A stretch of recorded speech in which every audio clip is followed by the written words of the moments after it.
Where did critical thinking go?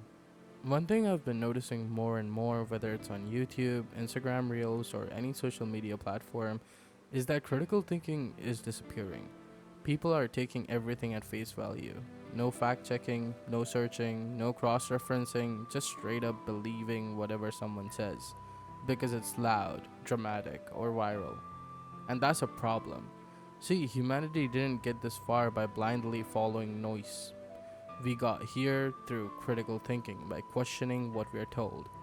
What if no one had ever asked if Earth was actually flat? What if no one had challenged the idea that the sun orbits around us? What if gravity was just ignored because it didn't feel right? Critical thinking is literally what separates us from animals. It's how we evolved, not just physically, but intellectually. We question, we challenge, we debate, we correct. That's how we grow. But now, that system's collapsing. Today, it's not about being right, it's about being loud. The most obnoxious person in the room, the one who screams the hardest, posts the boldest hot takes, or turns everything into drama, that person wins. And not because they're correct, but because we have stopped thinking for ourselves. One thing you've probably noticed, especially on YouTube, Twitter, and Instagram, is that person who yells the loudest always ends up with the mic. The more outrageous, the more obnoxious, the more chaotic they are, the more attention they get. And once they have that attention, they control the conversation. They shape people's opinions, not with the truth or logic, but with volume. And that's dangerous. Because now, the moment you try to critique one of these creators, people act like you're attacking them, like you're hating, like you're trying to cancel them. But that's not what criticism is. Criticism is accountability. It's saying, hey, you're doing something wrong, and here's why you should stop. But we have lost that nuance. Look at the new wave of creators coming up. So many of them rely on loudness over logic. They don't need to be thoughtful, they just need to yell louder than the next guy. Now, don't get me wrong, I'm not saying every new creator is like this. Not all of them are drama hungry, not all of them are reckless, but too many of them are. And here's the wild part, there are kids out there literally right now who don't know who Isaac Newton is, but they know who Kai Cenat is. And again, Kai's great. He makes fun content. This isn't about bashing him or any individual creator. What I'm saying is this: when knowledge becomes too easy to access, people stop using it. When everything's available at our fingertips, we start to take it for granted. We stop learning, we stop thinking, and we stop questioning anything. And that's a scary place to be. And this right here is exactly what I want to break down today. Take Pokimane for example. One of the biggest female content creators on YouTube and Twitch. A lot of young girls look up to her. She's seen as a role model, thriving in a male dominated space, and in many ways, that's powerful. That's inspirational. But here's where things get complicated. Out of nowhere, she goes on Twitter and posts two words: believe victims. Now, on the surface, that sounds moral, that sounds right. Of course, we should support victims, right? But then you really stop and think about what that statement actually means. When you don't judge, when you just accept it at face value, it becomes a whole lot more complicated. Let's say a guy dates a girl. She's not really into him, but she's dating him for financial reasons. Eventually, she loses interest. She wants out. But she also wants money, so she makes up a story. She posts it online, and the moment she does, people immediately recall that phrase: believe victims. And suddenly, without any evidence, without investigation, without context, that guy's life is ruined. Because a public figure said something vague and morally loaded, and people took it as gospel. Now, to be crystal clear, this isn't an attack on Pokimane.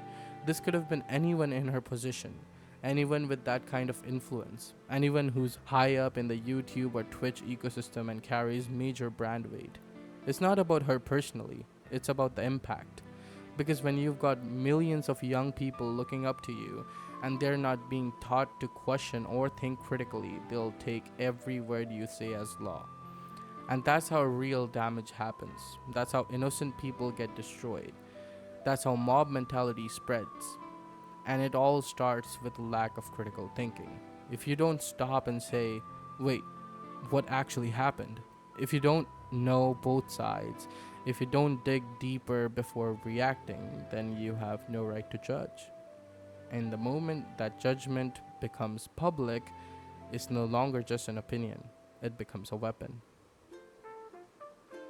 Some people might try to lump me in with the leftist creators, other will call me right wing, but that's the exact mindset I'm speaking out against. I didn't start this channel to fit into some box or echo chamber. I started it because I wanted to challenge people to think.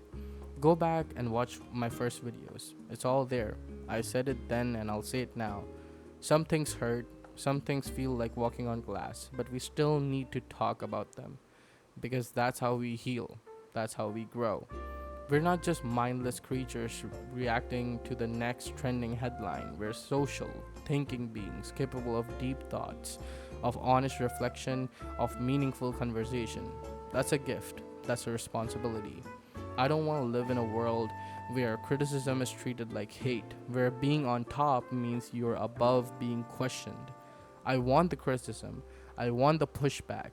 I want the comments that it disagree with me, as long as it comes from a place of respect, because that's the difference. You can disagree, you can tell me I'm wrong, but you don't need to cuss me out. You don't need to attack me. You can say, hey man, I think you missed something, or this take doesn't sit right with me. Here's why. And you know what? I'll listen, because that's how real conversations happen. That's how humans evolve, not just individually, but as a society. So if there's one thing you take away from this video, it's this. Think of yourself, question everything, speak your mind, but do it with respect. We're not enemies. We're all just trying to understand this world a little better. That's how we move forward. That's how we grow. Oh my god. Anyways, that was the video. Yeah, I know I went a little serious with this one, but hey, sometimes you gotta spit facts. No filter, no drama bait, just real talk. And honestly, this whole thing made me think back to my first ever video, and after that, I kind of drifted into drama content and reviews and all that. But today, I went back and rewatched the first video, and man, thank you guys so much for showing it love. I'm sitting at like around 216 views and like 5-6 likes. That's just wild to me, man. Like genuinely, that's crazy support, especially for a brand new channel. And when I rewatched the videos and heard the last part where I said I made this channel to have real conversations, that's when it clicked. That's exactly why I made this video. And yeah, I guess like from tomorrow onwards, we're going to be returning back to our normal scheduled program where I where I talk about YouTube and Twitter drama. This was just a one-off video where I wanted to make everything clear and everything like that, and I just want to question people. That's it, man. Not much, not much. Of course, respectfully, that is. And yeah, so yeah, don't forget to like and sub, and and to be honest, just like and sub because the rent is due, man. I gotta pay the rent. Don't make me bring out the rent jokes again. And as I always say, no matter which way you flip the sandwich, the bread always comes first. I'll see you in the next one, guys. Peace. It seems you're unemployed. Weiss, get the job application.